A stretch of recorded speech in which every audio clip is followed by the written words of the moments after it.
Olá pessoal, tudo bem? Estamos aqui novamente com o Gurias Podcast. Hoje, infelizmente, a Elisa teve outro compromisso, não conseguiu comparecer, mas logo ela vai estar aqui novamente com nós.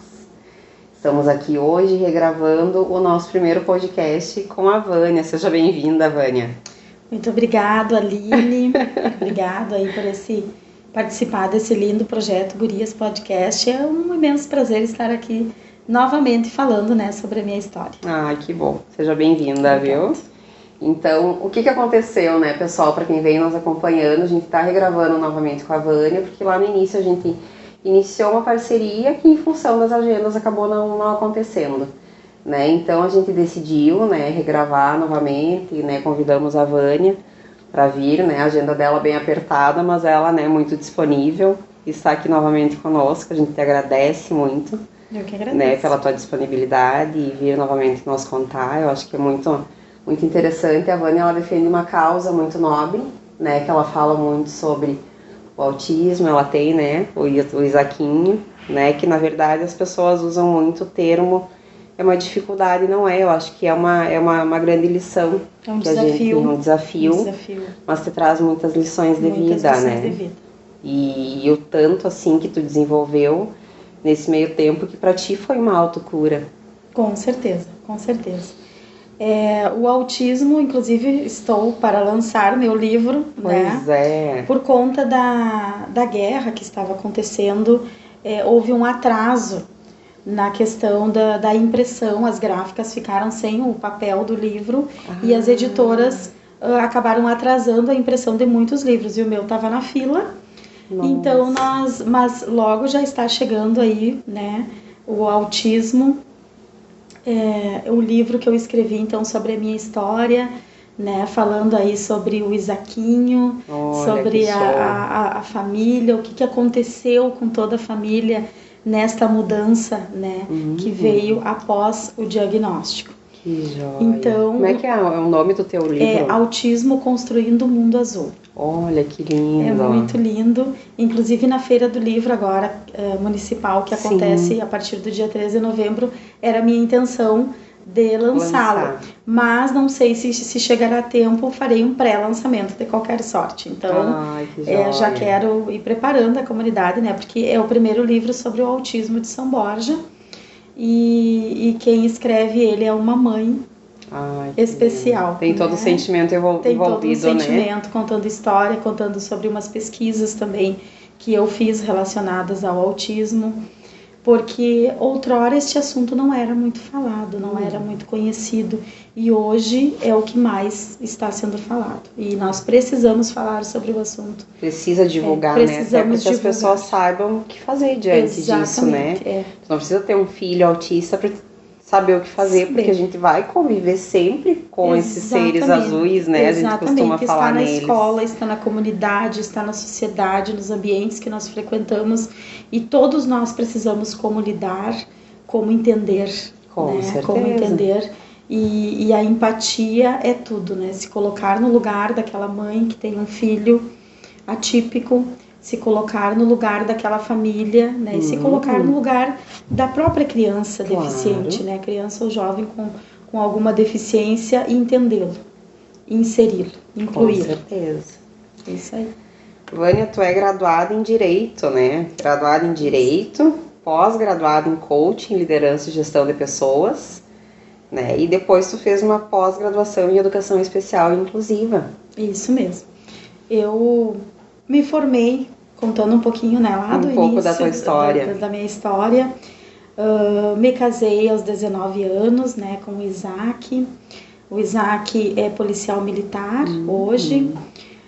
Moramos bons 12 anos aproximadamente na capital, porque ele, logo que casamos, foi transferido para o quartel lá de Porto Alegre. E lá eu trabalhei muitos anos na FEComércio, no Senac, por intermédio do meu padrinho, já falecido, o senhor Ibrahim Mahamud, e também os meus outros padrinhos, Marcos e Séries Teloc, também intermediaram muito a minha vida profissional lá em Porto Alegre, junto à FEComércio. Legítimos padrinhos mesmo. Legítimos padrinhos, exatamente.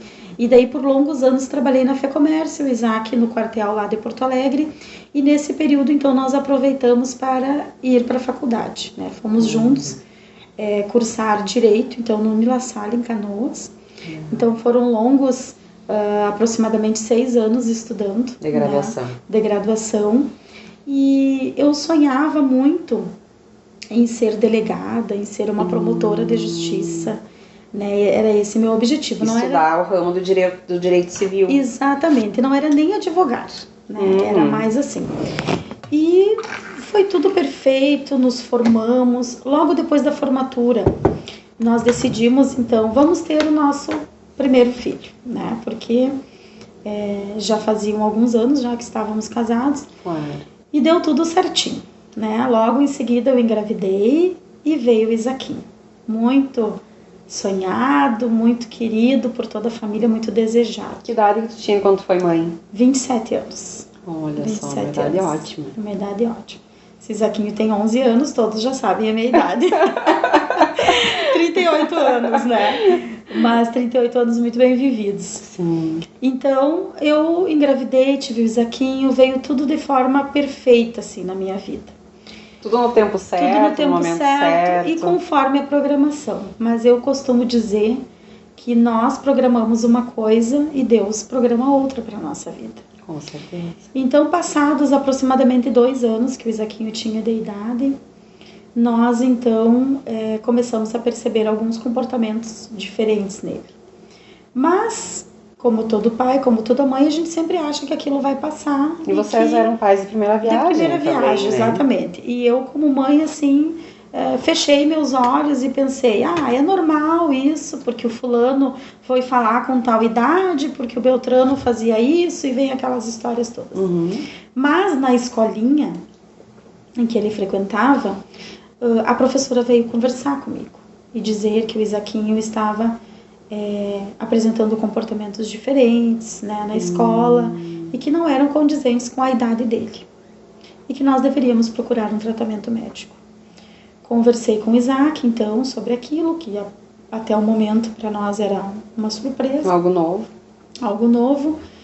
E um casal de amigos nossos também lá de Canoas, a Poliana e o Neto, naquela mesma semana que a professora me chamou na escola, eles também vieram conversar conosco, que um grupo de amigos nossos da igreja onde frequentávamos também estavam percebendo comportamentos diferentes no Isaquinho para a idade dele, mas que estavam receosos de vir conversar conosco porque com medo da gente se ofender ou da gente levar a mal, claro, né, o comportamento. Sim.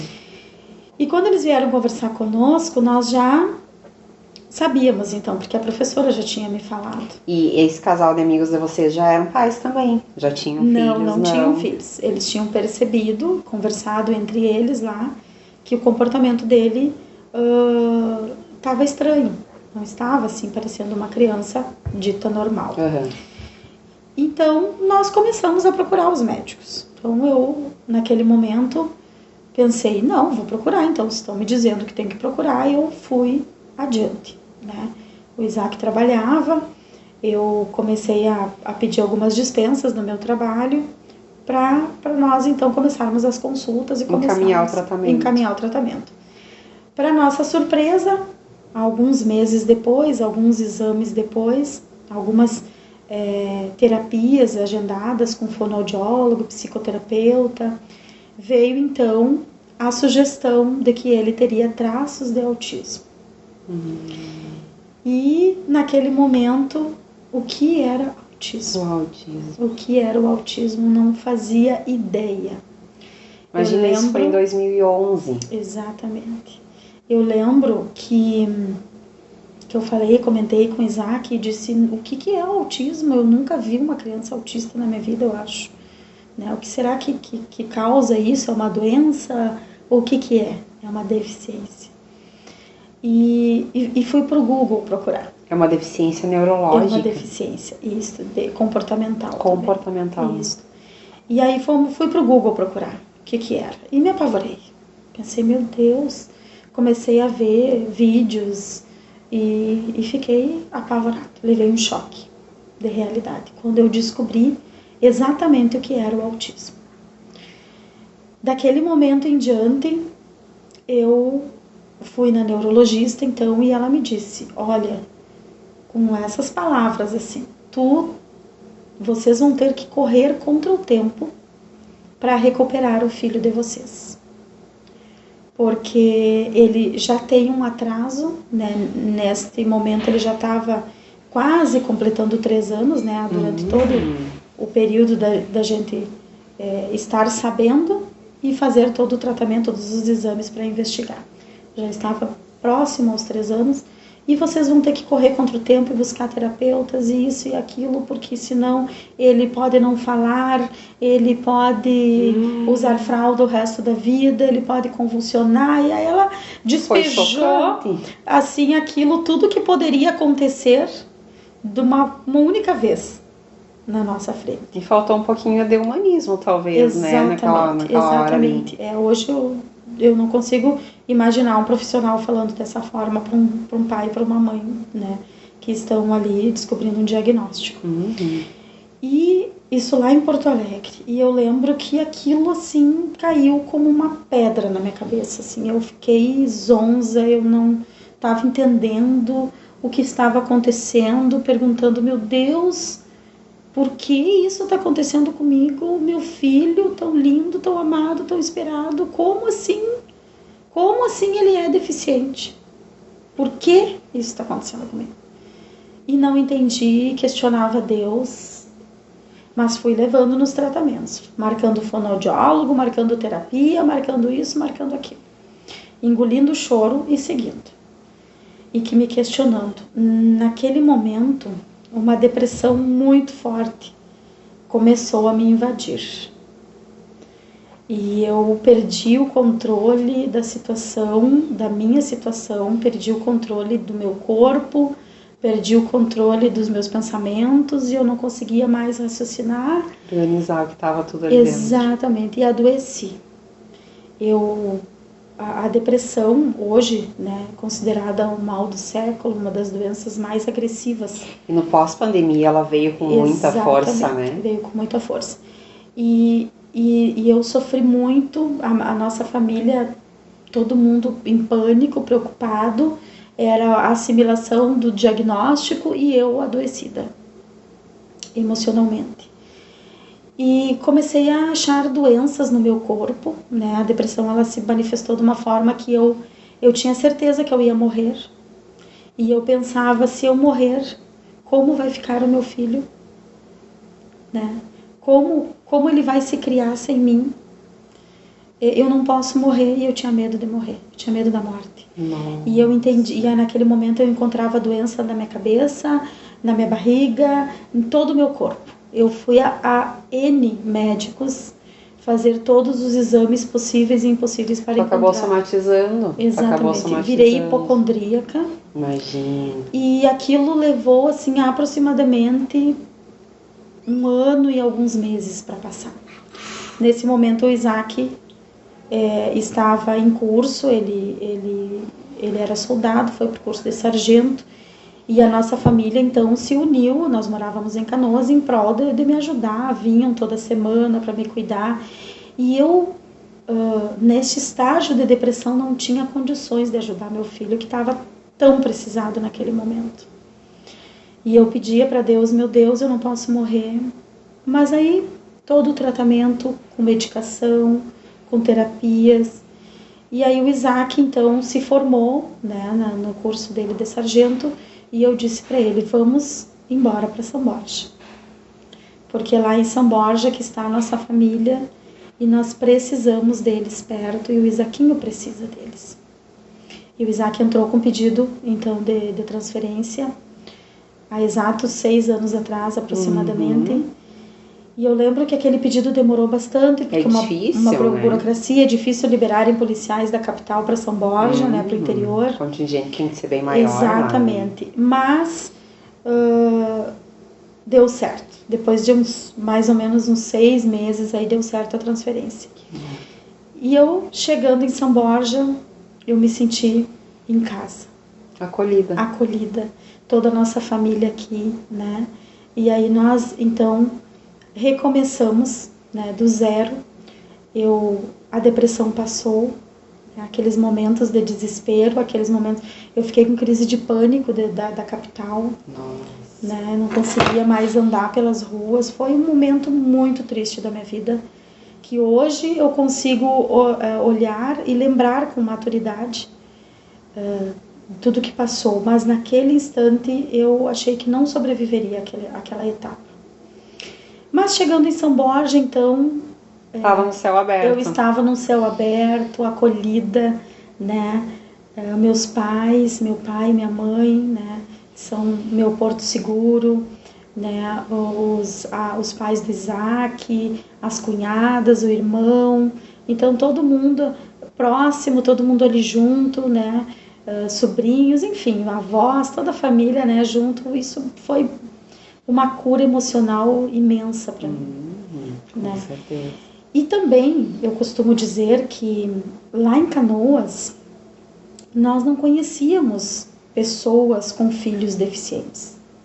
Não conhecíamos. O nosso rol de amizades até, eu acredito era algo que... completamente novo para vocês. Exatamente. Eu acho que se tinha uma ou duas pessoas com algum tipo de deficiência era muito, mas autistas propriamente ditos, ou outros tipos de deficiência, era muito difícil, não conhecíamos. Chegando aqui em São Borja, eu matriculamos o Isaquinho na escola Cândida Vargas, e lá ele tinha um coleguinha com síndrome de Down, que é o Lucas Pietro, filho da Cacá, da Carine Segovia. E a Cacá virou minha amiga. Nós começamos a conversar nos corredores, nos intervalos, enquanto esperávamos os meninos. E eu me senti assim, completamente acolhida. Eu pensei assim, eu não sou a única mãe do mundo que tem um filho com deficiência. Tu encontrou alguém semelhante a ti naquele momento. E tu estar conversando com uma pessoa que passa pelas mesmas dificuldades ou passou pelas mesmas dificuldades tuas, de certa forma é uma cura emocional. Porque ela compreende a tua dor, né? Compreende a minha dor, troca experiências, o que eu vivi, ela também já viveu ou parecido. Então foi maravilhoso, aquela minha amiga especial que eu tinha criado e que até então eu não tinha nenhuma naquele aspecto. E aí ficamos amigas e pensando, e nisso a cura emocional foi acontecendo, né, na minha cidade, acolhida, interior, era tudo que eu precisava.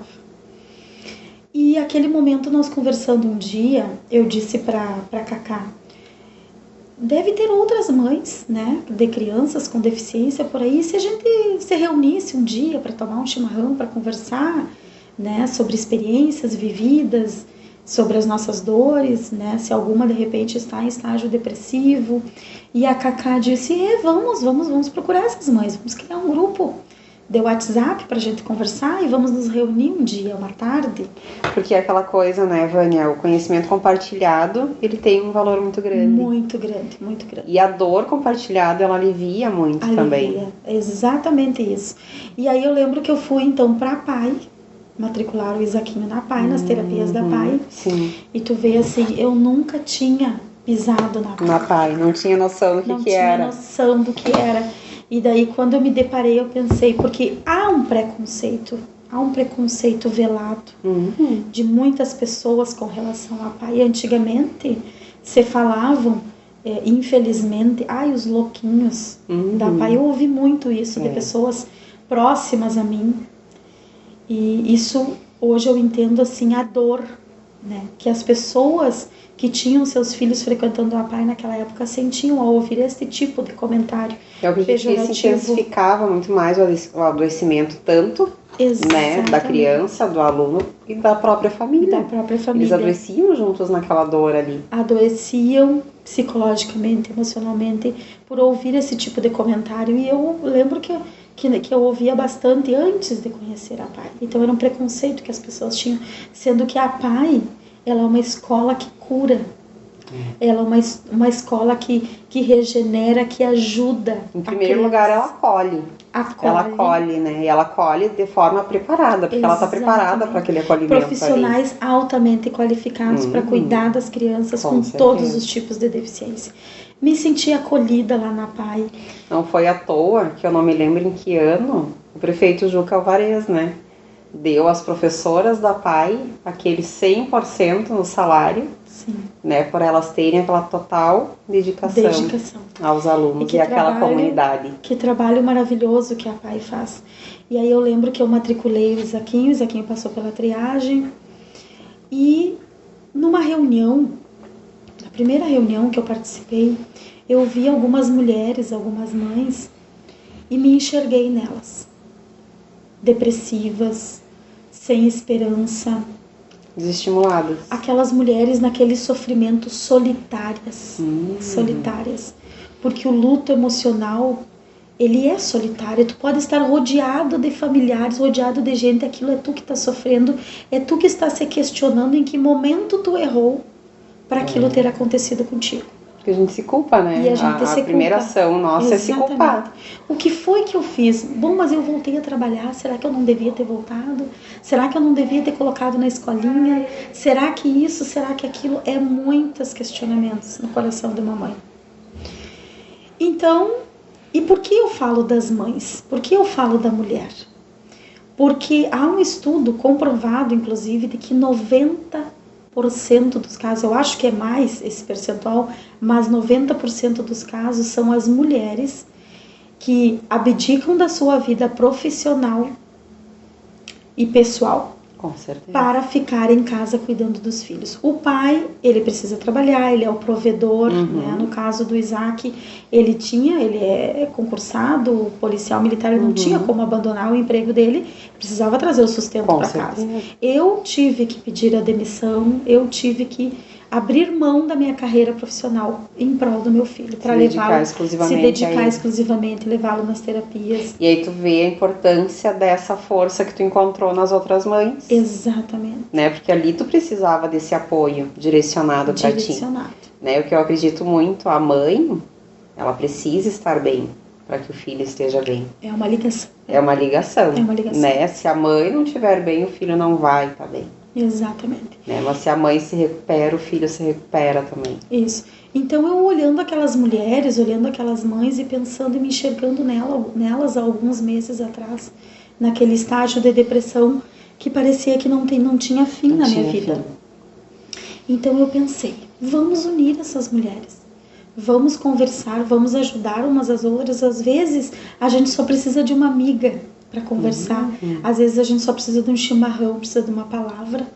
Não precisa de dinheiro, não precisa de bens, não precisa de nada mais do que uma conversa.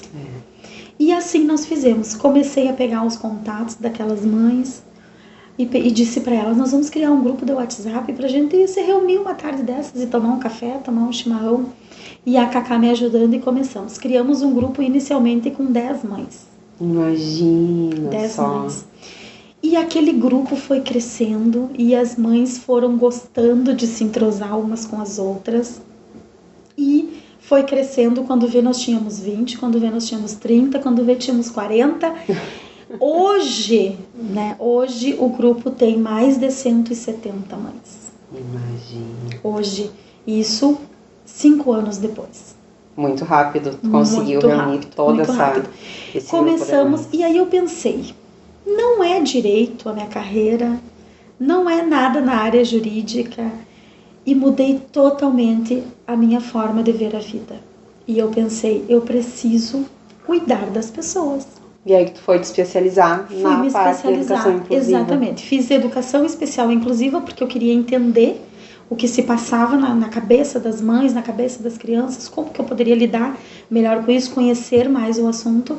E depois eu fiz, então, coaching, gestão de pessoas e liderança, que isso era para minha carreira profissional também, de certa forma. Ali tu entendeu que tu não precisava abdicar de tudo. Exatamente. Né? Numa das nossas conversas, a gente acabou concluindo que a mulher, ela é uma árvore. Né? Nós somos o tronco, nós somos a raiz, e a gente consegue... Né, desenvolver os nossos galhos para várias direções, porque a gente tem a força na raiz. Exatamente. Né? Então ali tu entende que tu não precisava ficar ali. Tu poderia continuar sendo aquela mãe totalmente dedicada. Isso.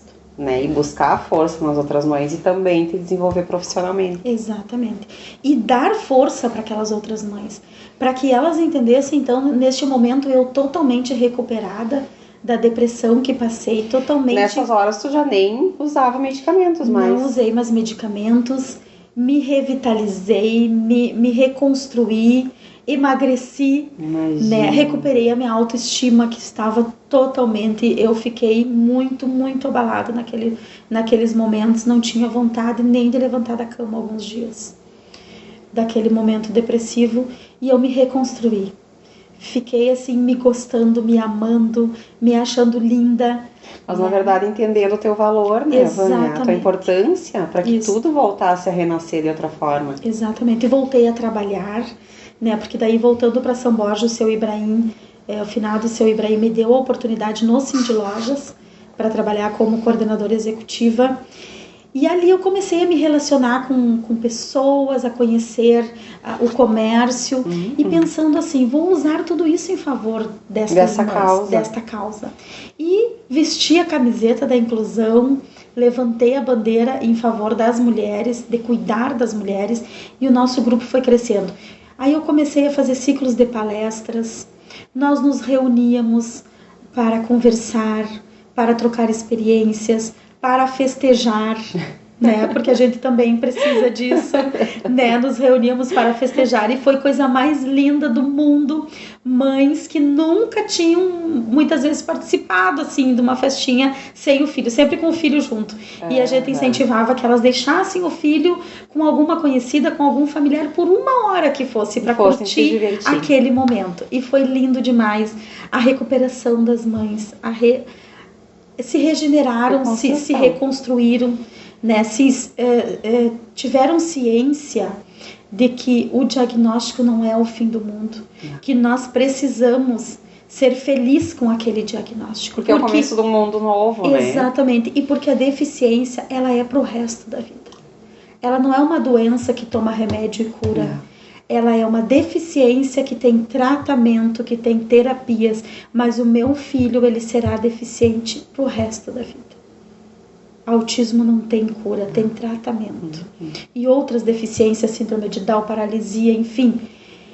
E nós precisamos assimilar isso, lutar e ser feliz. Não podemos ficar infelizes o resto da vida porque temos um filho deficiente, porque temos uma luta. E é isso o objetivo do nosso grupo. Que fantástico. Uma ombreando a outra, né? Eu digo, limpando o choro da outra, sorrindo junto com a outra, trocando experiências, entendendo o que está acontecendo uma com a outra.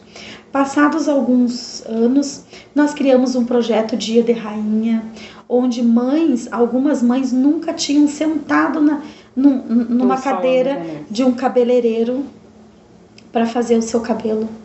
Tinha mães que não sabiam nem que jeito era o seu cabelo, porque nunca tinha largado, estava sempre preso. Porque não se reconheciam mais como mulher. Se reconheciam somente como mãe e que deveriam estar sempre em prol do filho e não poderiam fazer mais nada. E teriam que carregar aquela dor o resto da vida. Então, muitas sem apoio nenhum.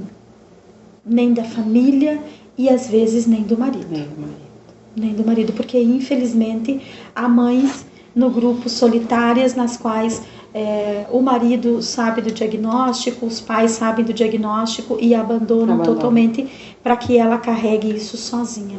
Graças a Deus, eu sempre digo que eu sou uma exceção, né?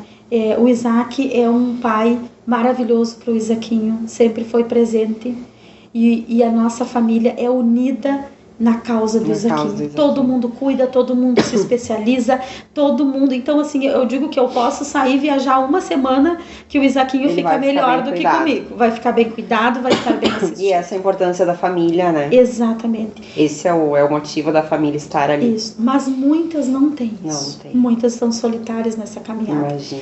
Então, nós estamos ali nesse grupo. Alguns anos depois de muitas atividades, muitos projetos, né, de ajuda mútua uma a outra, eu pensei que precisávamos nos consolidar um pouco melhor. Como associação.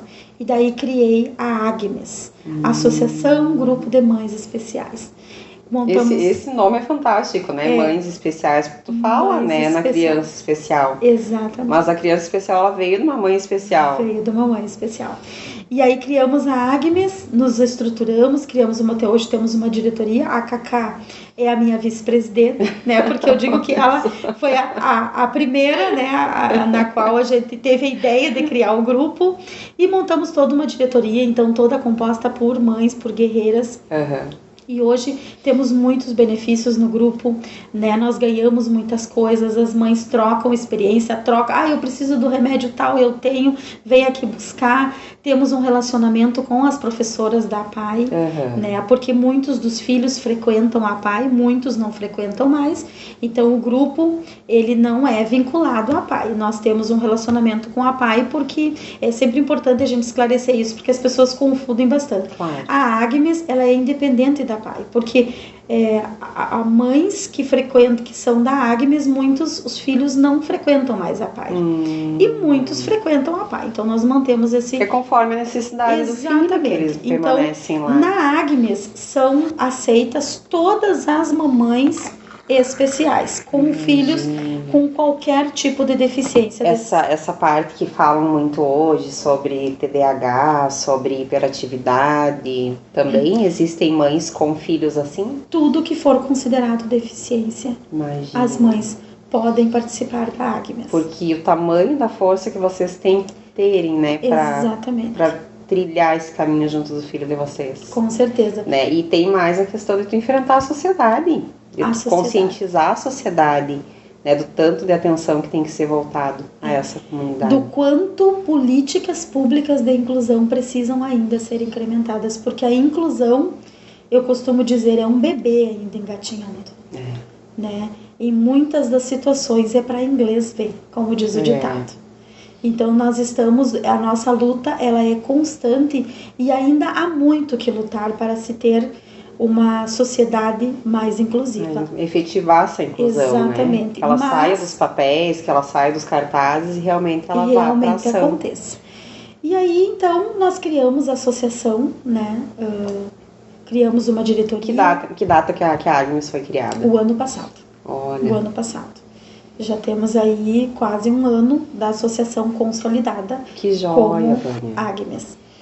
E de lá para cá muitos benefícios, muitas mães se uniram, né? Muita troca, muitas reuniões. A pandemia nos deixou um pouco, né, freadas, né, na questão, porque muitos do grupo de risco não poderiam mas continuamos ali no grupo do WhatsApp, continuamos com atividades virtuais, atividades a longa distância, não deixamos nunca de estar em contato. O grupo, eu costumo dizer que o nosso grupo é 24 horas, né, às vezes tem mães que têm insônia, que não dormem, quando eu acordo no outro dia tem 100 mensagens porque elas papearam a noite inteira. Nossa, mas isso é lindo, porque daí uma mãe perdeu o sono, tá se sentindo sozinha, tem alguém aí para conversar? Tem, eu tô aqui também, né? Toda essa situação, por isso, por aquilo, e ela já não se sente mais sozinha. Então nós temos um slogan no nosso grupo que é: nenhuma mãe está sozinha. Né? Nós não estamos mais sozinhas, hoje nós temos umas às outras, e umas às outras que entendem a dor uma das outras. Então criamos a Agnes. E assim, o mais interessante desse teu projeto, né, junto com a Cacá, é vocês entenderem que a base tem que estar firme, que são as mães. Exatamente. Né? Vocês estão bem, vocês estão firmes, vocês estão crescendo umas com as outras, né? Isso. Temos vários relatos de mães que se sentiam solitárias e hoje elas estão regeneradas, hoje elas estão com força para lutar, hoje elas se sentem apoiadas. Então a associação, ela é maravilhosa. Maravilhosa, e cada vez mais mães têm nos procurado. E eu costumo dizer para as mães de São Borja, nos procurem se você tem um filho com deficiência, me ache no Instagram, no Facebook, Vânia Alves Cardoso. Eu costumo dizer que o meu WhatsApp também é público, né? Todo mundo tem, e a gente vai se reencontrar e a gente vai se apoiar, e eu vou dar todo o suporte que for preciso. E esse trabalho cresceu, Aline, de uma forma desenfreada, mas graças não tinha a Deus. Como não crescer, né? É uma causa nobre. Exatamente. Né? E me levou para a política. Porque eu até nunca imaginava, nunca fui política na vida, né? Nunca fui política na vida. E como a gente começou a fazer um movimento bem expressivo na cidade, em prol da inclusão, em prol dos nossos filhos, porque ninguém melhor do que nós mesmas, né? Eu costumo dizer, nós falamos em causa própria. Nós sabemos o que estamos falando, Com porque certeza. nós sofremos isso. E o que vocês precisam, né? Exatamente, e o que nós precisamos. Então, fui convidada pelo prefeito Eduardo Bonotto a concorrer como vereadora nas últimas eleições. Fiquei como primeira suplente. Fez uma votação bem expressiva, né? E 626 votos, Imagina assim, para uma primeira marinheira de primeira viagem, né? Tudo com a minha bandeira, com a minha causa, né? Que eu costumo dizer, não importa onde eu trabalhe, a minha bandeira é a inclusão, a minha bandeira é em defesa das mulheres, em defesa especialmente das mães especiais, aquelas que há muitos anos sofreram caladas dentro das suas casas, nas quatro paredes, sem poder sair, muitas vezes, e sem poder gritar ao mundo o que precisavam. Sem poder pedir ajuda, sem poder pedir, eu preciso ser compreendida, me ajuda. Eu preciso ser tratada também, né? Curada, porque assim como tu falou lá no início, tu engoliu o teu choro, e o teu choro acabou se tornando uma depressão. Que aquele choro contínuo lá dentro, ele vira depressão. Exatamente. Né? Então, quantas mães tinham esse choro contínuo lá dentro que precisavam ser fortes? E aí sozinhas, né? E sozinhas. De forma de ser forte. Exatamente. Né? Então, assim, fui para a política em função disso. Hoje eu ocupo um cargo público, né? Secretária Municipal de Cultura, Turismo, Esporte e Lazer. E em todos os lugares que eu ando no meu ambiente de trabalho, eu sempre digo... E tento conscientizar as pessoas do quanto é importante compreender o ser humano, compreender uns aos outros, ter empatia uns pelos outros. E esse é o meu lema de vida hoje. Hoje eu não tenho mais anseios patrimoniais, altos anseios profissionais que não cuidar das pessoas, regenerar vidas, ajudar as pessoas a se encontrarem, a serem felizes, a se aceitarem como são, especialmente as mulheres. E aí tu foi parar na Secretaria de Cultura, né? Que mexe com eventos, com alegria, com datas comemorativas. Isso mesmo. E tu incluir essa causa ali, foi fantástico também. Foi fantástico, né? Procurei, juntamente com a equipe, porque nós temos uma equipe maravilhosa, né? Graças a Deus, Deus me colocou lá. Que eu sempre digo que tudo é coisa de Deus, né? Nada acontece na nossa vida sem a permissão de Deus. E Deus me colocou na secretaria certa, porque as pessoas compreenderam a minha causa. Eu sempre tive esse lema de tratar as pessoas com amor e carinho, com respeito acima de tudo. Com humanismo. Com humanismo. E eu digo isso para todo mundo. Eu digo, aqui não há espaço, né?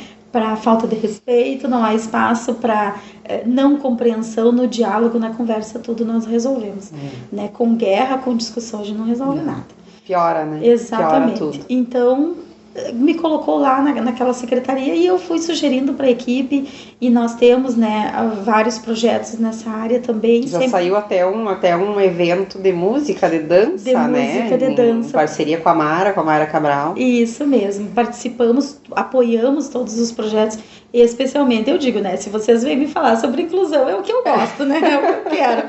Mas a gente, com muito profissionalismo, tenta plantar essa sementinha, né, em todos os lugares que a gente passa.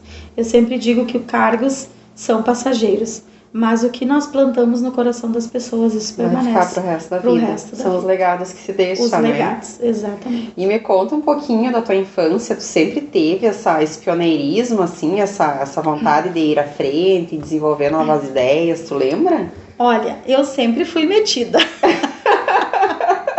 A minha mãe e o meu pai sempre contam, né? A Vânia tinha que ser sempre a líder da turma. Tinha que estar sempre na frente das organizações, né? E é verdade, eu sempre gostei, assim, de me envolver, né, com os projetos, de me envolver, eu digo, nas formaturas, nas festas do colégio, tudo eu tinha que estar enfiada lá, dando meu pitaco e tentando liderar. Sempre gostou de deixar a tua marca. Sempre gostei. Então, assim, sempre fui bem ativa, sempre gostei de desafios, né? E eles dizem sempre, não tem jeito, essa guria não para quieta, não tem o que faça, não tem o que freie, né? E isso é uma característica minha, né? Esse sempre, dinamismo todo. Isso, sempre de estar me desafiando, né? A conquistar. Aprender, exatamente. né? E sempre foi uma marca registrada. Se redescobrir. E durante a tua adolescência ali, o que te levou a cursar direito, tu sabe, mais ou menos assim? Porque assim, tu é altamente comunicativa. Isso. Né? E essa questão de lidar com o público, né? Esse humanismo. O direito te trouxe o quê? O meu pai é policial militar também.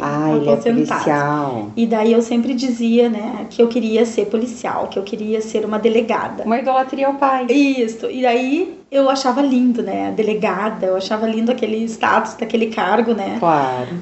E aí eu lembro que me disseram, mas para te ser delegada tu tem que ser formada em direito. Mas para te ser promotora tu tem que ser formada em direito. E eu fiquei com aquela ideia na minha cabeça, que eu tinha que me formar em direito para ser uma delegada. Né? Olha só. Então, na verdade, eu estudei direito para ser uma delegada. Para ser uma delegada. E esse sonho caiu por terra quando eu decidi, então, que eu ia cuidar das pessoas, que eu ia direcionar toda a minha parte para a inclusão, né, para o humanismo. Fantástico. Me chama muito a atenção quando, né, a gente conversa com as mulheres, o quanto a filha mulher, ela se espelha no pai. O quanto da importância que um pai tem para uma filha mulher. Né? E aí tá a tua história, né? E meu pai sempre dizia, e ele sempre gostou também. Como que é o nome dele? É José Glenes. Olha. E a minha mãe também sempre me incentivou, porque o curso, naquela época, né, há muitos anos atrás, o curso de Direito e Medicina, né, eram cursos assim que tinham um status, curso, né, que as pessoas demoravam muitos anos para se formar e se formavam advogados, se formavam médicos, conquistavam um status legal, né? E daí a mãe sempre dizia para mim, né, tu tem que ser uma médica, tu tem que ser uma advogada. Tem que ser uma doutora. Tem que ser uma doutora, exatamente. E a minha mãe também sempre me incentivou bastante. Como é o nome dela? É Tânia. Tânia. Tânia Alves. Eu digo, não tem como errar. É uma letra que muda o nosso nome. É Vânia e Tânia. E aí, às vezes, até as pessoas confundem, né? Tá, quem é a Vânia, quem é a Tânia, né? A Vânia e a Tânia. E meu pai é José Alves, José Glenes Alves. E daí o meu pai, e aí nessa questão da delegada surgiu, né, que é aquela admiração que eu tinha, né. Pela carreira militar. Exatamente, no fim me casei com um brigadiano também, né. Verdade. E aí ficou essa impressão, assim, de que eu queria cursar Direito. E o Isaac, na época, também quis cursar Direito, também era um sonho dele, e acabamos cursando juntos depois de casados. E a vida te levou para outros caminhos. Me levou para outros caminhos. Mas o direito te capacitou também bastante, né? Exatamente. Eu digo que o curso de direito, ele abre leques, né, de conhecimento em todas as áreas.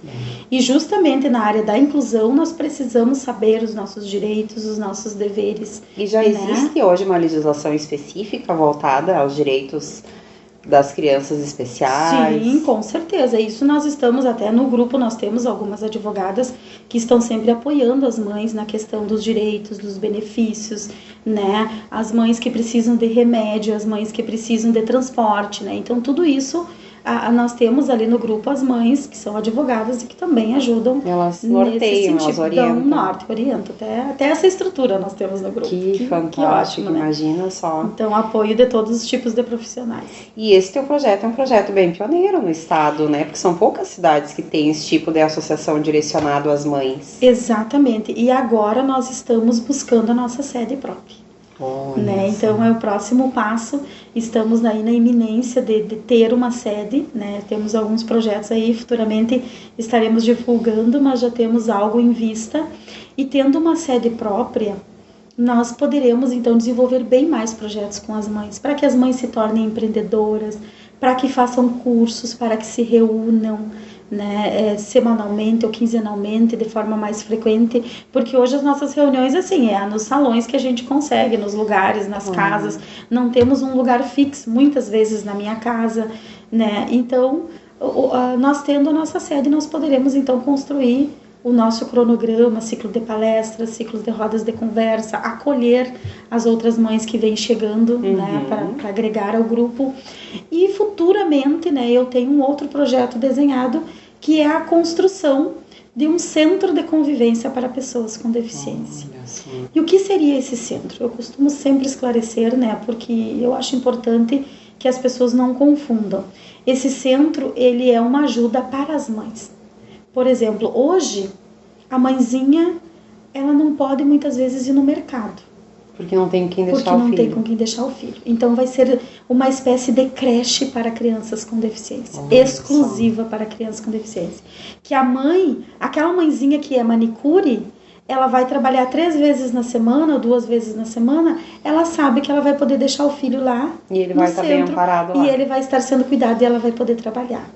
Então é essa ajuda que as mães precisam. Nós sabemos o que nós precisamos. Né? Então nós vamos criar mecanismos de ajuda para as mães. E esse é um próximo projeto, mas é um projeto futuro, né? Claro. Na qual a gente sabe que as coisas não andam muitas vezes na velocidade que nós queremos. Mas é um projeto, é um sonho que eu tenho de deixar. E tu já tem a sede para isso? Estamos visualizando uma série. Ela não está concreta ainda. Claro, sim. Mas em breve teremos novidades. Olha, que legal, Isso aí. Vânia. Que fantástico. Se Deus quiser, e isso vai mudar a vida de muitas mães. E esse teu dinamismo, com certeza, veio um pouco da tua vivência na capital também, né? Porque quando tu saiu de São Borja para morar na capital, o quanto tu adquiriu de habilidades lá também, né? Que é o centro grande, acontece muitas coisas e acaba aprendendo como se desenvolver. Isso mesmo. Tu acaba voltando para São Borja com todo esse teu dinamismo. Com uma bagagem, né, de experiência. Então, assim, realmente, viver na capital há alguns anos é bem desafiador, mas nos traz essas experiências, né? Te amplia os horizontes, exatamente, né? Muitos cursos fiz lá. A Fé Comércio é uma entidade que proporciona muitas capacitações. Então a gente vem com uma outra visão de mundo. Que joia, que legal. É uma experiência muito boa, mas que eu não quero mais voltar para a capital, né? Eu sempre digo que lá é muita agitação, muita loucura. Eu gosto do interior, eu gosto de São Borja, né? Valeu a experiência, mas voltar fica por ali, fica por aí. E esse teu aspecto festeira, né? Eu sempre te olho e digo, meu Deus, como tu é festeira, nossa, adoro uma festa, uma música, uma dança, uma junção. Adoro. Eu digo que a data do meu aniversário é sagrada. Eu gosto de comemorar a vida.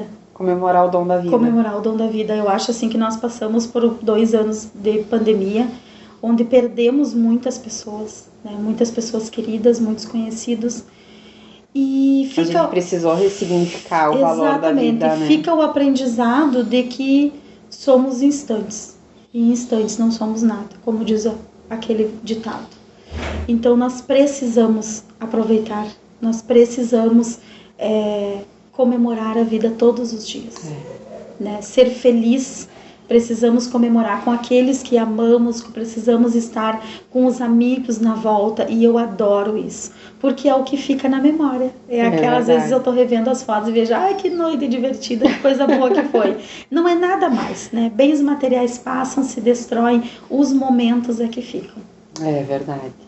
Então eu sou bem festeira, adoro comemorar. E aí muitas vezes tu ensinou essas mães a se divertirem, né? A passarem um batom, a botarem uma maquiagem, veste a tua melhor roupa, coloca um salto de vez em quando, não sei, porque às vezes a gente não pode, né? Mas vai ser feliz, vai ser feliz, porque ele vai ser teu filho e vai ser deficiente o resto da vida. E tu precisa estar feliz para que ele também esteja. Com certeza, imagina um filho vendo a mãe feliz, né? Não tem como ele não ficar feliz. É uma cura emocional. Com certeza. E o tradicionalismo, em que momento que entrou na tua vida? Então, nós, vindo para São Borja, né, fomos procurar, eu e o Isaac, o tradicionalismo, que é muito forte, aqui é a capital gaúcha do fandango, né? E fomos para o Centro Nativista Boitatá. E lá desenvolvemos várias amizades, enfim, e se criou no coração lá da patroa Gelci, do patrão Flávio, da Dani Balbuena e do Bruno Martins, a Dani que já esteve aqui, o projeto de se criar uma invernada especial. Uma invernada direcionada para crianças e jovens com deficiência. E aí eles, sabendo da minha luta, me convidaram para ser a coordenadora da invernada. E eu prontamente achei fantástico, né? E eu pensei, isso vai ajudar muitas crianças, né? Que hoje, às vezes, por falta de oportunidade, por falta de dinheiro, por falta de tempo, não conseguem se inserir, né, no meio da dança, na sociedade. E aí criamos, então, né, essa invernada, lá um projeto social do Centro Nativista Boitatá. Inclusive é um projeto pioneiro na área da inclusão. em São Borja e no estado, né? Uma invernada criada somente para crianças e jovens com deficiência. Hoje nós temos cerca de 22 jovens e crianças com deficiência, integrantes da invernada, que dançam com os chamados anjos amigos, que são integrantes de outras invernadas do Boitatá, ou voluntários, que dançam com aquelas crianças com deficiência e promovem então a inclusão, porque a inclusão é isso, né? Isso. É o meu filho ser deficiente, se relacionar com o teu, que não tem nenhuma deficiência, e eles se entenderem, ele compreender a deficiência dele e inserir ele dentro daquela. Porque eu acredito assim, né, um dos contatos que eu tive com o Isaquinho, a força que eles têm no olhar, assim, né, eles têm assim no sentimento, no olhar, no toque deles. Eles sentem algo que a gente que se diz normal não sente. Não sente, exatamente. Eu costumo dizer, e sempre na minha fala eu cito esse exemplo, que esse casal de amigos que nós temos, a Poliana e o Neto, lá em Canoas, eles são naturais de Goiás, inclusive. Eles têm uma filha, que é a Manuela, e a Manuela é uma das amigas do Isaquinho que mais entende ele. Porque eu me emociono muito, assim, quando eu lembro dela brincando com ele. Ele não fala, né? E ele tem umas brincadeiras, assim, atípicas mesmo, né? E ela se adapta conforme ele. Eles estavam, assim, na sala, e a brincadeira dele é botar um lençol na cabeça e sair correndo pela casa. E ela faz a mesma coisa para se integrar com ele.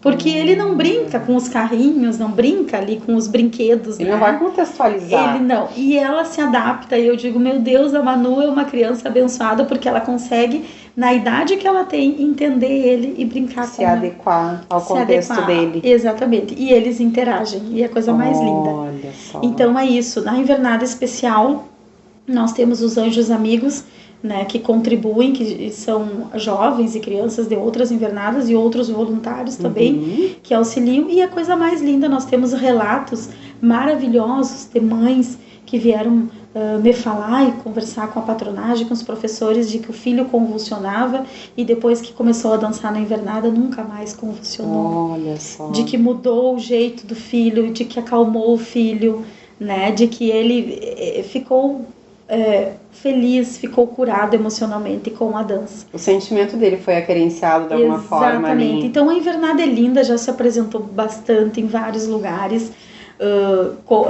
Com certeza a pandemia deu uma freada, assim como em todos os segmentos da sociedade, mas esse ano retornaram com todo o gás, com toda a força. Já se apresentaram, inclusive na Semana Farroupilha, e é linda. Os ensaios são todos os sábados às 15 horas lá no Boitatá. E tu tá lá sempre? Sempre lá. Sempre lá. Sempre lá, porque eu digo, é a minha galera, né? É a minha gente, é a minha galera. Então eu tenho o maior prazer. E o Isaquinho participa, né? Ele é um dos integrantes. E ele evoluiu bastante, porque nos primeiros ensaios ele não queria ficar parado, se jogava no chão, corria. E hoje ele fica na frente da prenda dele, paradinho, pra dançar. Pois foi isso que me chamou a atenção aquele dia, né? Lá na tua festa, assim, ele veio com a mãozinha, como se ele estivesse disposto a dançar numa invernada. Adoro né? dançar, E eu disse, olha, achou uma prenda, ó. E ele me olhou assim, isso me chamou muita atenção. O olhar dele, ele te olha, é profundo, ele não se incomodou com barulho, com música. Olha, fixamente. Né? Então, assim, impressionante, né? O quanto vocês estão conseguindo atingir com esse projeto. E é isso daí, é a base, a mãe estando bem, os filhos estão bem. Exatamente. Né? Então nós estamos assim sempre trabalhando pelo bem dos nossos filhos, sempre procurando benefícios, né? E a invernada especial foi uma bênção assim na vida de todo mundo. Inclusive fica o convite, né? Todos são bem-vindos, não há custo algum. É um projeto social do Centro Nativista Boitatá. Que legal, que joia. E agora na Semana Farroupilha, como é que foi assim todo o desenvolvimento da invernada? Eles se apresentaram, Se apresentaram, né? Uma das noites, foi lindo, né? Eu acho que o que mais emociona o público é a apresentação da invernada. Porque é uma superação. É uma superação. Eles estão ali e eles dançam muito feliz, né? Eles estão assim, eles são os astros daquela noite, né? Isso é lindo, é emocionante para os pais, inclusive. Imagina. Né? É uma realização. E uma das coisas mais importantes, né, nesse movimento de vocês vão baixando muito a força do julgamento, né? O julgamento da sociedade, das pessoas que ainda não compreendem essa causa, ainda não compreendem, né, o que é o autismo, da onde que ele surge. Esse julgamento ele precisa terminar, Exatamente. Né? Então, quando vocês envolvem eles nesses movimentos da dança, envolvem, né, a questão emocional das mães, é para a sociedade compreender que não precisa julgar, não tem como julgar. Isso. Né? Há uns meses atrás, na Semana do Autismo, nós fizemos um ciclo de visitações e de depoimentos reais. E aí eu assisti, o nome desse quadro, desse projeto foi Desromantização do Autismo. Porque daí muitas pessoas ficam assim, ai, porque é um anjo azul, porque isso, porque aquilo, porque é um mar de rosas. E não é um mar de rosas. É dolorido. Nos ensina sobre humanidade, nos ensina a nos reinventarmos, nos ensina sobre compaixão, sobre empatia, sobre olhar a vida com outros olhos, nos dá forças para lutar, nos dá, mas é dolorido. As mães sofrem, as famílias sofrem. E nós queríamos mostrar essa realidade, e aí elegemos 6 mães que nos receberam nas suas casas com o filho junto, contando como era a experiência dela, o que ela fazia, como era o dia a dia dela. A rotina. E foi lindo demais, porque as pessoas vinham para mim e diziam, Vânia, eu nunca imaginei que fosse dessa forma. Dos graus diversificados do autismo, desde o leve, o moderado ao severo. E as pessoas não tinham noção de como era. Então foi isso, nós queremos dar continuidade e vamos dar futuramente. Já temos isso em pauta, para que as pessoas saibam qual é a realidade. A realidade é essa, é sofrida. Tem mães que não dormem semanas e semanas com o filho convulsionando. Tem mães que não podem botar o pé na rua. Tem mães que não podem ir na padaria comprar um pão porque o filho não fica com ninguém. Né? Tem mães escravas daquela situação. E nós precisamos resgatar essas mães. Elas não veem saída para aquilo ali. Não né? veem saída. Eu já recebi mãe me ligando de noite, dizendo, Vânia, eu vou me matar. Eu não aguento mais. Eu não suporto mais escutar o meu filho há 1 semana gritando sem parar. E eu saí do jeito que eu estava lá, conversar com aquela mãe e dizer, tu não tá sozinha, eu tô contigo aqui. O nosso grupo é para isso. Nós vamos, né? Eu sempre me emociono quando eu conto isso. Nós vamos ajudar uma outra. Nenhuma mãe está sozinha. Isso vai passar, né? Tu vai superar. E nós vamos atrás da medicação, do médico, do exame, do que for preciso para melhorar a qualidade de vida do teu filho. E é isso que nós fazemos. Eu tenho um relacionamento muito bom com a Secretaria de Saúde, né, com o pessoal lá do hospital, e muitas mães precisavam, Vânia, eu preciso fazer esse exame, me ajuda, e a política me ajudou bastante nisso, porque de certa forma, eu sempre digo para as mães, nós temos que ter uma representante. Claro que sim. Nós precisamos, quem vai defender a nossa bandeira, quem vai levantar a nossa bandeira e defender a nossa causa, né, sabendo do que realmente as mães precisam. Então eu me coloquei nessa posição. Porque o autismo ele não escolhe condição social para vir, Exatamente. né? Assim como tem as mãezinhas que têm condições, né, de custear tratamento. A grande maioria A não grande tem. maioria não tem. Exatamente. Então eu sempre digo, meninas, eu me coloquei nesta brecha, eu me coloquei nessa posição que muitas vezes eu abro mão de estar com a minha família, abro mão de estar com meu filho pelo coletivo. Pelo filho de todas. Para que essa causa seja vista. Para que essa causa seja vista. Então eu sempre digo, vamos avante, vamos lutando, porque nós temos muito ainda que caminhar. A inclusão está engatinhando, nós precisamos fazer com que ela se torne adolescente, jovem, adulto, futuramente se efetive. Então não é uma caminhada fácil, é uma caminhada dolorida, e esse quadro Desromantização do Autismo mostrou a realidade de muitas famílias sofridas e muitas outras que às vezes a gente nem sabe o que estão passando. Tu sabe que a minha infância e juventude eu morei com os meus avós, e agora me falando eu lembrei de uns vizinhos nossos, eles moravam bem ao lado da minha avó, assim, do meu avô, e eles tinham uma filha que nasceu. Isso foi lá em 98, 99, eu era jovem. E ela gritava o dia todo, ela não falava, ela gritava, né? E ninguém sabia o que era. Né? Isso possivelmente já era um caso de autismo. Exatamente. E que não se conhecia, não se falava. Não se conhecia, não se sabia o tratamento. Porque até hoje, né, Aline, não há uma causa específica. Há muitas cogitações. Ainda não foi descoberta a causa. Foi descoberto o porquê que a criança nasce, né, autista ou se torna autista depois de um tempo. Né? Porque há o autismo regressivo, ou seja, a criança nasceu sem nenhum aspecto e numa certa idade ela começou a apresentar os traços. Ela desenvolve depois ao longo da vida também. O Isaquinho é um caso.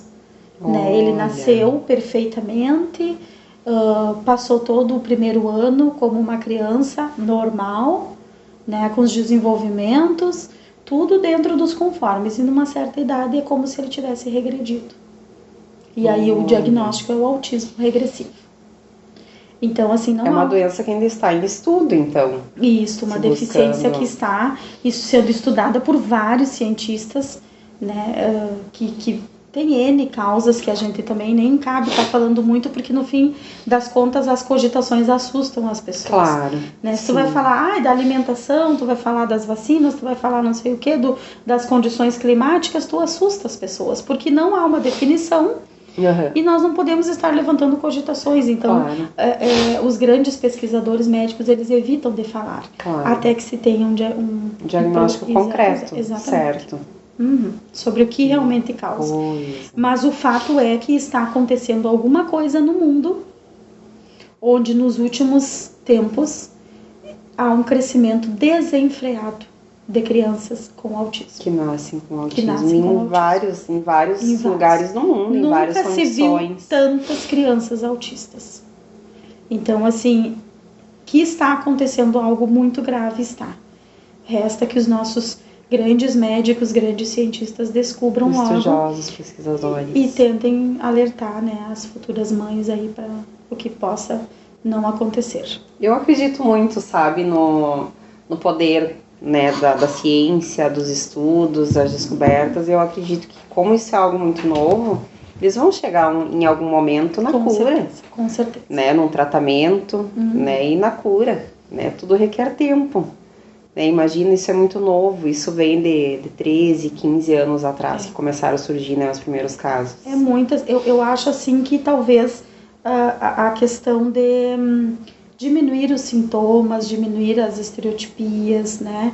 Esse tratamento, esse controle maior, né? Que já acontece em muitos dos casos, porque dependendo do momento que tu descobre o diagnóstico, tu consegue recuperar muita coisa. Sinto ver que vocês, através da dança, através de todo esse cuidado com as mães, quantos casos já foram amenizados, né? Exatamente, mas o importante, que eu sempre digo para as mães, e tenho visitado muitas mães, as pessoas indicam, as escolas já nos indicam, né? Olha, tem uma mãezinha que está investigando, ela não está aceitando, ou ela está com dificuldade de entender o que está acontecendo com o filho dela, e eu vou lá, pego meu carro, vou lá na casa dela, marco com ela e converso. E eu digo, é importante que nesse momento, tu engula o choro e aceite. E vá atrás do tratamento. Não fique esperando de que vai acontecer isso, de que vai melhorar, de que vai passar, porque às vezes não passa e tu perdeu tempo esperando. Então, assim, vai atrás, investiga. Se não for nada, amém. Se for, amém, vamos seguir o tratamento, vamos atrás. Então, nós não podemos ficar parados esperando, baseado em hipóteses, né, de falatórios, porque as pessoas falam demais, muitas vezes atucando. Inventam muita coisa. Então, assim, vamos atrás. O importante é não deixar aquilo parado. Tem que buscar. Há uma suspeita, há um sinal, alguma coisa, algum traço, corre atrás. E quais são os especialistas que tratam hoje? Neurologistas, neuroinfantis, né? É muito importante que se procure neurologistas, fonoaudiólogos, psicólogos, né? Então, o primeiro encaminhamento, geralmente, quem dá é o pediatra para um neurologista infantil. É ele que vai dar o diagnóstico. E um psicopedagogo, ele consegue? Pode também, mas ele não pode dar diagnóstico. Claro. Né? Ele vai fazer um estudo, né, sobre a criança. E vai aplicar algumas técnicas. Isso, e aplicar algumas técnicas. O diagnóstico, ele vai ser dado por um neurologista infantil. E aí é ele que vai também encaminhar a medicação. Exatamente. Com este diagnóstico, a mãe ou o pai pode, inclusive, ir na APAE, né, levar esse encaminhamento e começar a fazer uma triagem para frequentar as terapias da APAE. Né, na APAE nós temos lá o presidente Ricardo, inclusive eu sempre parabenizo pelo grandioso trabalho que ele faz, juntamente com a diretoria da APAE e os professores de alto gabarito, as terapias, terapias específicas, o TEA, que é o transtorno do espectro autista, e há outras terapias, fono, fisioterapia, tudo que for preciso, a APAE tem. Né? Inclusive está para ser ampliadas, há projetos, há emendas parlamentares que vieram para aumentar, tem educação física, faz sair uma piscina térmica, então a Fantástico APAE, aquilo, exatamente, né? A APAE ela tem todas as terapias, com o encaminhamento do neuro pode começar a fazer a triagem na APAE para frequentar as terapias. Imagina, né? Então, esse é o trajeto. É o trajeto. Exatamente. E o Ricardo também, ele é muito engajado na causa, porque também tem o dele, Ricardinho. né? Eu costumo dizer, né, que nós, sabendo do que nós precisamos, nós trabalhamos melhor porque sabemos o que precisamos. O que precisa. Exatamente.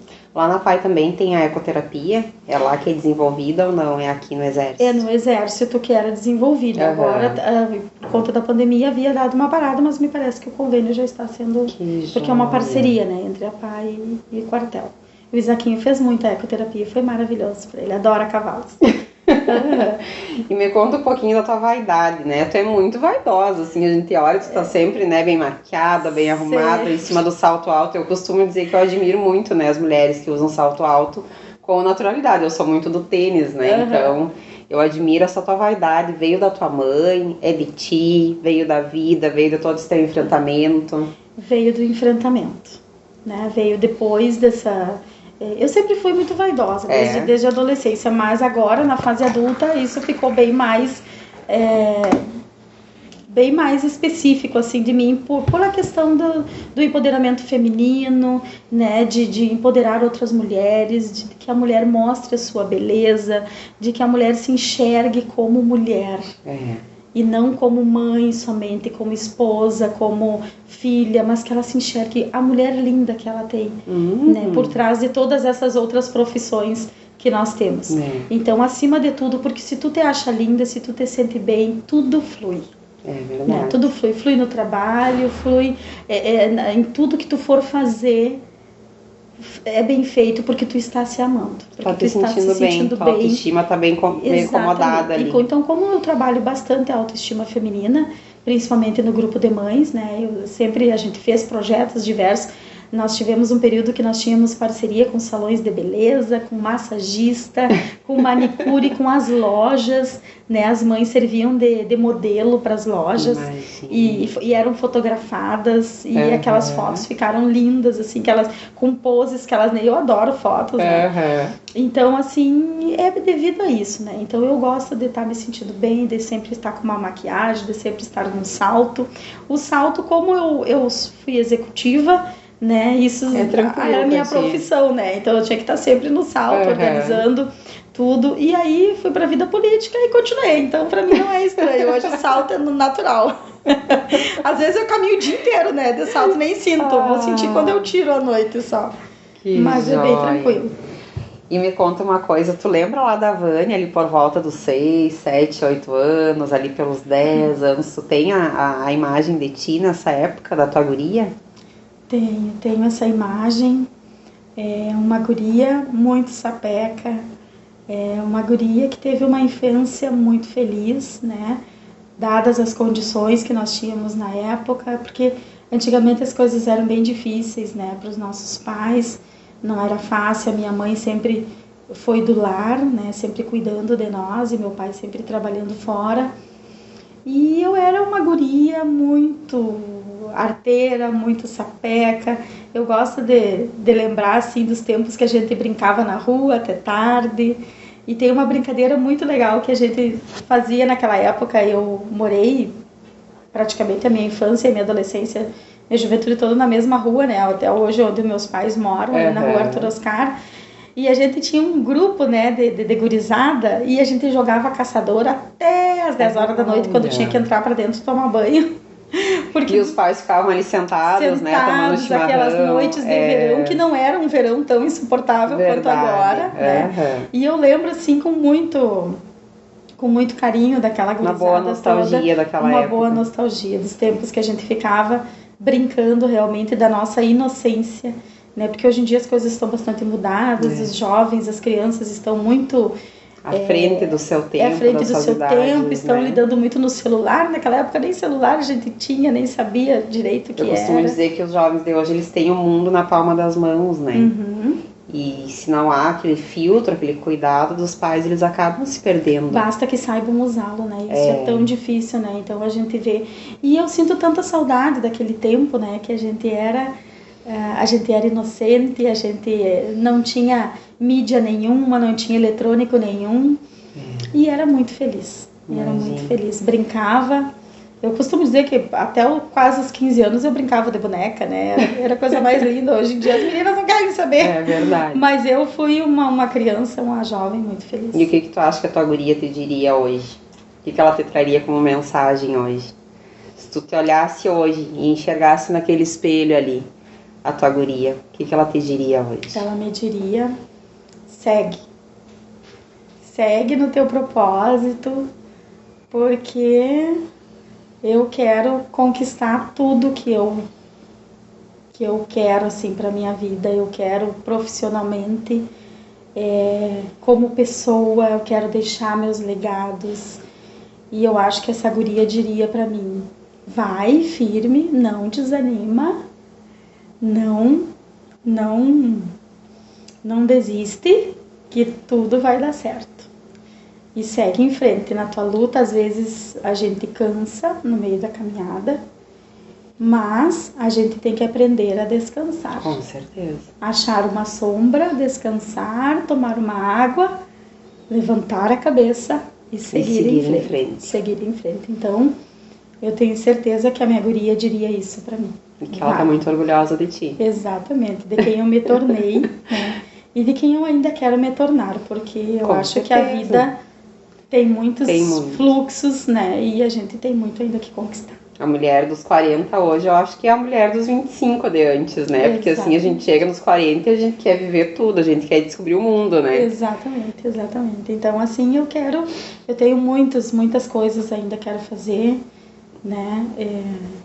Hoje, assim, eu sempre digo que o Isaquinho ainda não fala, ele já tem 11 anos, e hoje eu não anseio pelas palavras dele. Mas ele se expressa muito bem, né, Ele se expressa Vânia? muito bem. Antigamente eu tinha aquela coisa, nossa, eu queria ouvir a fala dele, eu queria ouvir ele me dizendo mamãe, eu queria ouvir ele pedindo as coisas.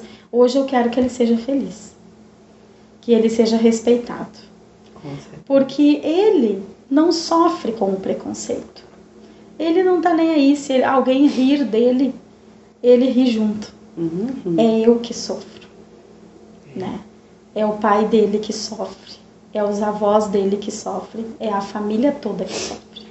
Nós, e como eu trabalho diretamente com mães, a mãe, ela se destrói, né? Quando ela vê a sociedade julgar o filho. A sociedade julgar o filho, não entender, excluir.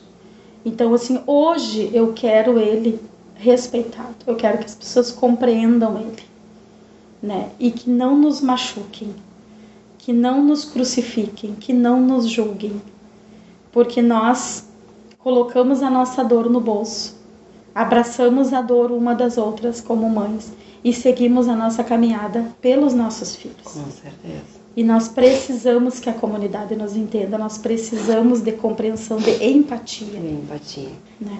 Eu digo que outro dia eu estava no mercado com o Isaquinho e dali um pouquinho ele se jogou no chão e trilhava no chão todo aquele mercado e as pessoas me olhando e pensando o que está acontecendo com essa criança, porque ele andava se arrastando por todo o mercado e eu, com a maturidade que eu adquiri, eu dei salto correndo atrás dele por dentro do mercado, me explicando para as pessoas. Ele é autista, por isso que ele está reagindo assim, mas com uma maturidade muito boa. E muitas mães já ficam desesperadas por causa dos olhares de cobrança, dos olhares de julgamento, de que não estão compreendendo o que está acontecendo, que pensam N coisas e não que a criança é uma criança autista e que ali tem uma mãe tentando acalmar aquela crise e trazer ele de volta.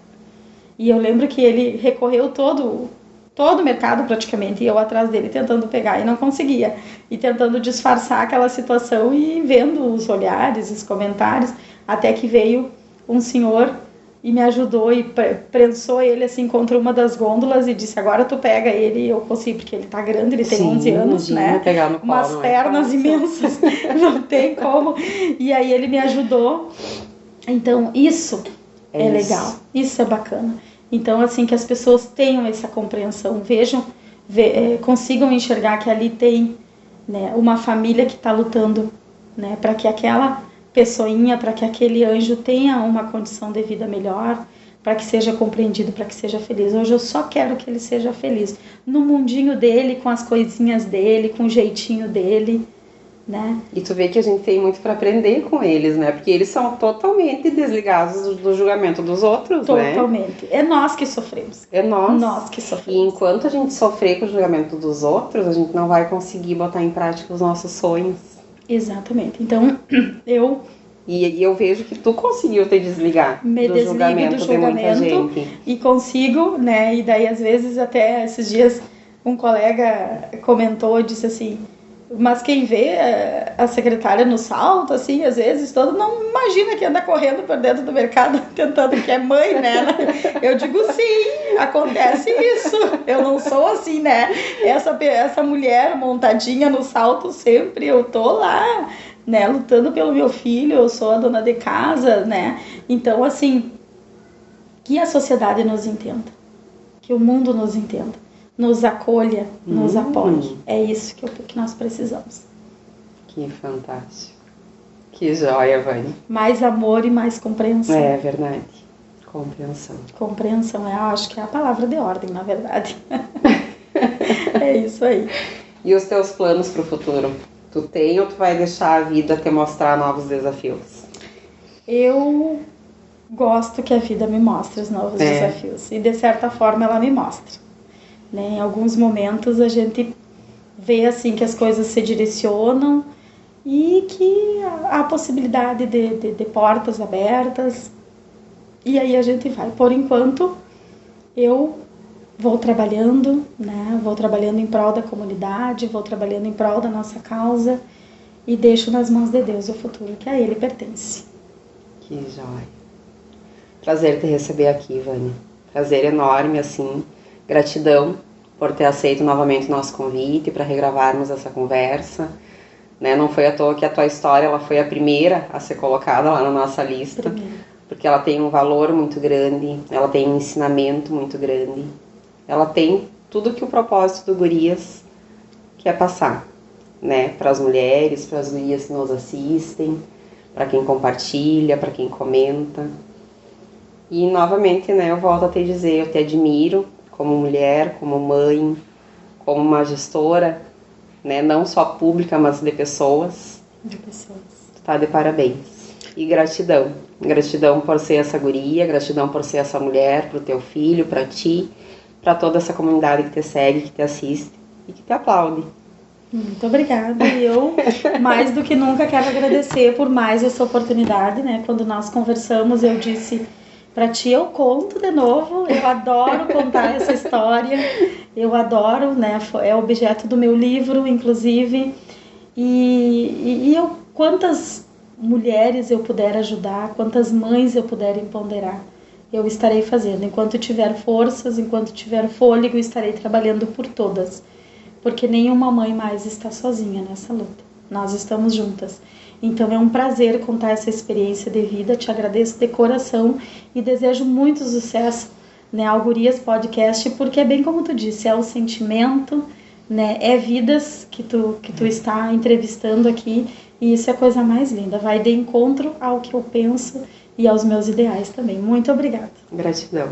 São histórias inspiradoras como essa, né, que nos fazem seguir, que nos fazem manter, né, o Gurias Podcast, para inspirar através, né, dessa tua história. Quantas mulheres, né, tu inspira, tu motiva.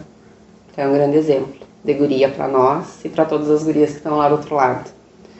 Obrigada, parabéns. Seguimos, né? Isso aí. Obrigada. Obrigada, gurias, por tudo. Obrigada por nos acompanharem. Espero que tenham gostado. A conversa com a Vânia vai estar, né? Logo em seguida lá no YouTube, a gente vai estar publicando, colocando os cortes. Tem muita coisa boa para vir por aí. Isso aí. Parabéns. Obrigada. Obrigada, até uma próxima. Tchau, tchau, pessoal. Tchau, tchau.